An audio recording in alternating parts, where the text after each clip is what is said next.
اور ختم نبوت رسول اللہ کا ذاتی وصف ہے. اس لیے آج کے دور میں جو ختم نبوت کی حفاظت کرے گا گویا وہ رسول اللہ کی ذات کی حفاظت کر رہا ہے. اسی لیے انور شاہ نے فرمایا جو آج کے دور میں ختم نبوت کی حفاظت کرے گا میں اس کے جنت کی ضمانت دیتا ہوں. دوسری بات، بنگلہ دیش کے لوگوں، ہر نبی کی نبوت کا ایک مقصد ہے. میرے آقا کی نبوت کا مقصد تھا لِيُظْهِرَهُ عَلَى الدِّينِ كُلِّهِ، دنیا میں اللہ کے دین کا غلبہ بذریعہ جہاد فی سبیل اللہ. اور مرزا کی جعلی ختم نبوت کا مقصد تھا چھوڑ دو دوستو اب جہاد کا خیال، دین میں حرام ہے جنگ و قتال. الحمدللہ میرے آقا کی ختم نبوت کے صدقے غلبہ دین کی محنت بدر سے اٹھی تھی. انگریز کا سورج ڈبویا، روس کی دھراتی توڑی اور امریکی استعمار کو شکست دی. آج جہاد غزہ سے لے کر مقبوضہ کشمیر تک زندہ ہے اور رسول اللہ کی ختم نبوت کی محنت جاری ہے اور مرزا کی قبر میں آگ لگ رہی ہے. اس لیے سارے جھنڈے ہمارے ہیں، مدارس دینیہ کا کام ہمارا ہے، ختم نبوت کا جھنڈا ہمارا ہے، دعوت و تبلیغ کا کام ہمارا ہے، تزکیہ نفس کی محنت یہ بھی دین کا شعبہ ہے، سیاست اسلامیہ بھی دین ہے.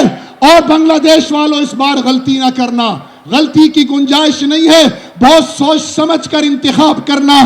اور جہاد فی سبیل اللہ کا فریضہ بھی ہمارا ہے. جس طرح تعلیم و تعلم سنت نبوی ہے، تزکیہ نفس سنت نبوی ہے، خدمت خلق ہدایت نبوی ہے، سیاست اسلامیہ سنت نبوی ہے، اسی طرح جہاد کا فریضہ بھی سنت نبوی ہے انشاءاللہ. اس لیے آج سب ہاتھ کھڑے کر کر کہیں ایک امت ایک صدا، بولو لا الہ الا اللہ. ایک امت ایک صدا، ایک امت ایک صدا. اپنی جگہوں پر کھڑے ہو کر پوری دنیا کو بتاؤ کہ تم نے ہمیں جغرافیائی، علاقائی، لسانی بنیادوں پہ تقسیم کرنا چاہا تھا. ہم ایک تھے، ایک ہیں اور ایک رہیں گے انشاءاللہ. بولو ایک امت ایک صدا، ایک امت ایک صدا.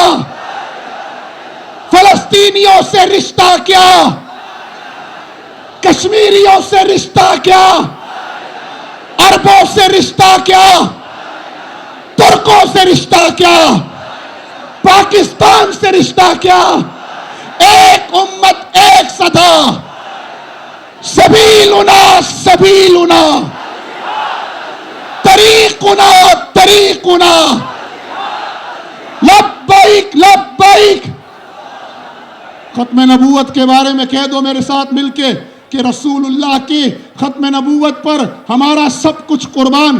بولو بالروح بالدم نفدیک یا رسول اللہ. کی محمد سے وفا تو نے تو ہم تیرے ہیں، یہ جہاں چیزیں کیا لوح و قلم تیرے ہیں. اللہ وبرکاتہ. الحمدللہ وحدہ والصلاة والسلام علی من لا نبی بعدہ. اما بعد، قابل صد احترام حضرات علماء کرام، مشائخ عظام، پوری دنیا سے تشریف لائے ہوئے انٹرنیشنل ختم نبوت کانفرنس کے مہمان اور ختم نبوت کے پاسبان بنگلہ دیش میں شیخ الحدیث و تفسیر حضرت مولانا عبدالحمید صاحب اور ان کے رفیق خاص ناظم اعلیٰ ختم نبوت مولانا عماد الدین صاحب اور ان کے جملہ رفقا، رضاکار اور دیگر وہ تمام تنظیمیں اور جماعتیں جنہوں نے آج میرے حضور صلی اللہ علیہ وسلم کی ختم نبوت کی حفاظت کے لیے مجلس سجائی ہے، میں ان سب کو خراج تحسین پیش کرتا ہوں. اور ان کے ساتھ ساتھ بنگلہ دیش کی غیور عوام کو، بنگلہ دیش کے نوجوانوں کو، بنگلہ دیش کے تاجروں کو، کالج اور یونیورسٹی کے اسٹوڈنٹس کو، مدارس دینیہ کے طلباء کرام کو کہ جنہوں نے ایک مرتبہ پھر بنگلہ دیش کی سرزمین پر لا الہ الا کے نعروں کو عام کیا ہے. میں اس پر تمام نوجوان طلباء اور تمام زعماء کو خراج تحسین پیش کرتا ہوں. ختم نبوت کی حفاظت میری ایمانی ذمہ داری بھی ہے اور خاندان علامہ انور شاہ کشمیری کی نسبت کی وجہ سے خاندانی ذمہ داری بھی ہے. مقدمہ بھاولپور ہو یا 1974 کی اسمبلی کا فیصلہ ہو یا کشمیر کے اندر ختم نبوت کی حفاظت کا معاملہ ہو، ہم اسے اپنے ایمان اور اپنے دین کی اساس سمجھتے ہیں. امت کا مسائل میں اختلاف ہوا کرتا ہے، امت کا عقیدے میں اختلاف نہیں ہوا کرتا. جو عقیدے میں اختلاف کرتا ہے وہ امت سے خارج ہو جاتا ہے. مسئلہ ختم نبوت سمجھانے کی حد تک تو مسئلہ ہے، لیکن در حقیقت یہ امت کا اساسی عقیدہ ہے، اور اس عقیدے سے جو باہر ہوگا وہ امت سے باہر چلا جاتا ہے.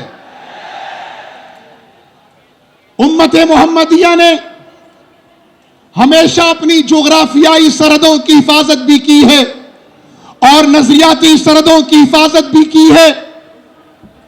صحابہ کرام نے غزوات نبوی میں جتنے صحابہ شہید ہوئے ان کی کل تعداد مورخین نے 259 لکھی ہے. یہ وہ صحابہ تھے جو اسلام کی سرحدوں پر پہرا دیتے ہوئے اور اسلام کی سرحدوں کو وسعت دیتے ہوئے شہید ہوئے. لیکن جب مسئلہ اسلام کی نظریاتی سرحدوں کا آیا تو پھر میں اور آپ پڑھتے ہیں، سنتے ہیں اور ان علماء سے سندیں متصل کرتے ہوئے احادیث پڑھتے ہیں کہ صحابہ کرام کی 1200 کی تعداد نے اسلام کے نظریاتی سرحدوں کی حفاظت کرتے ہوئے، یعنی عقیدہ ختم نبوت کی حفاظت کرتے ہوئے 1200 صحابہ نے اپنی جانیں دی ہیں، جن میں 700 صحابہ حفاظ قرآن مجید تھے. یہ مسئلہ میں بتاتا ہے کہ ہم اسلام کی نظریاتی اور جغرافیائی دونوں سرحدوں کی حفاظت کریں گے انشاءاللہ، اور کسی قسم کا کمپرومائز نہیں کریں گے. میں ایک بات کر کے اجازت چاہوں گا. میرے جد امجد حضرت مولانا شاہ انور شاہ کشمیری رحمہ اللہ فرمایا کرتے تھے، ایک ہے رسول اللہ کے اقوال کی حفاظت و خدمت، ایک ہے رسول اللہ کے افعال کی حفاظت و خدمت، اور ایک ہے رسول اللہ صلی اللہ علیہ وسلم کی ذات اقدس کی خدمت اور حفاظت. رسول اللہ کے اقوال کی حفاظت احادیث رسول اللہ ہیں. مولانا عبد المالک سے لے کر حضرت شیخ عبد الحمید تک اور تمام علماء کرام ہمارے اکابرین اس اقوال کی حفاظت کر رہے ہیں. دین کی بہت بڑی خدمت ہے، اور رسول اللہ کی سنتوں کی حفاظت یہ افعال رسول اللہ کی حفاظت ہے، اور یہ بھی امت سر انجام دے رہی ہے اور ایک بہت بڑی خدمت ہے. لیکن رسول اللہ کی ذات کی حفاظت ان دونوں سے بڑھ کر ہے. وآخر دعوانا الحمدللہ.